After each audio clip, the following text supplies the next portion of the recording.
నమస్కారం మిత్రుల్లాగా.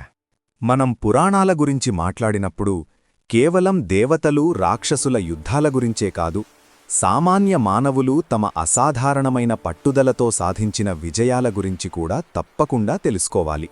ఈరోజు మనం భారతీయ పురాణాలలోనే అత్యంత కష్టపడి నిద్ర, ఆహారం లేకుండా ఏళ్ల తరబడి శ్రమించిన ఒక మహారాజు గురించి తెలుసుకుందాం.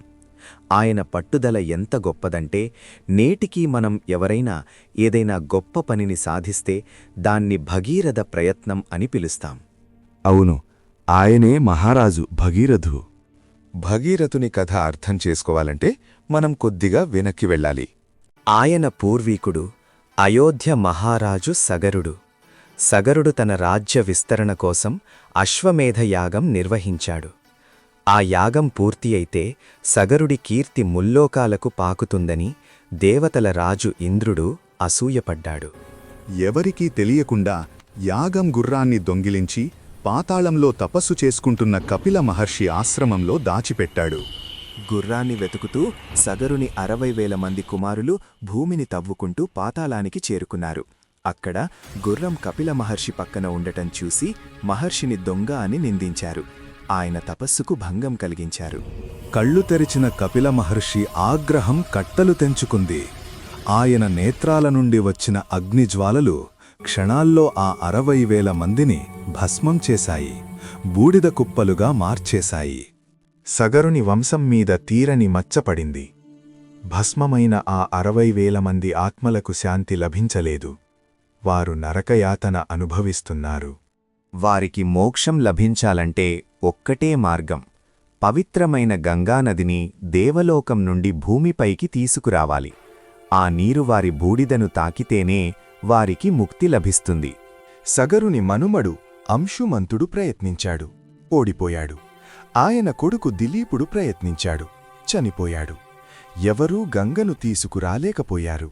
అప్పుడు బాధ్యత తీసుకున్నాడు యువరాజు భగీరథుడు. రాజ్య సుఖాలను, భోగాలను వదిలేశాడు. అడవులకు వెళ్ళాడు. తన పూర్వీకులకు మోక్షం ఇవ్వడమే తన జీవిత లక్ష్యంగా పెట్టుకున్నాడు. ఎముకలు కొరికే చలిలో, మండుటెండలో ఒంటి కాలిపై నిలబడి బ్రహ్మదేవుడి కోసం ఘోరమైన తపస్సు చేశాడు. ఆయన పట్టుదలకు మెచ్చి బ్రహ్మదేవుడు దిగివచ్చాడు. గంగను పంపడానికి ఒప్పుకున్నాడు. కాని అక్కడో సమస్య ఉంది. ఆకాశం నుండి గంగ నేరుగా భూమి మీద పడితే ఆ వేగానికి భూమి బద్దలైపోతుంది. ఆ ప్రవాహాన్ని తట్టుకోగలిగే శక్తి ఒక్కడికే ఉంది. ఆయనే పరమశివుడు. మళ్లీ తపస్సు, ఈసారి శివుడి కోసం. భగీరథుడి సంకల్పానికి శివుడు కూడా కరిగిపోయాడు. గంగను తన తలమీద ధరించడానికి ఒప్పుకున్నాడు. అప్పుడు జరిగింది ఆ అద్భుతం. దేవలోకం నుండి గంగాదేవి భయంకరమైన శబ్దంతో, ప్రళయ గర్జనతో కిందకు దూకింది. కాని శివుడు ఆమె గర్వాన్ని అణిచివేస్తూ తన జటాజూటంలో బంధించాడు. ఆ ఉద్ధృతమైన నదిని చిన్న బిందువులా మార్చి 7 పాయలుగా భూమిమీదకు వదిలాడు.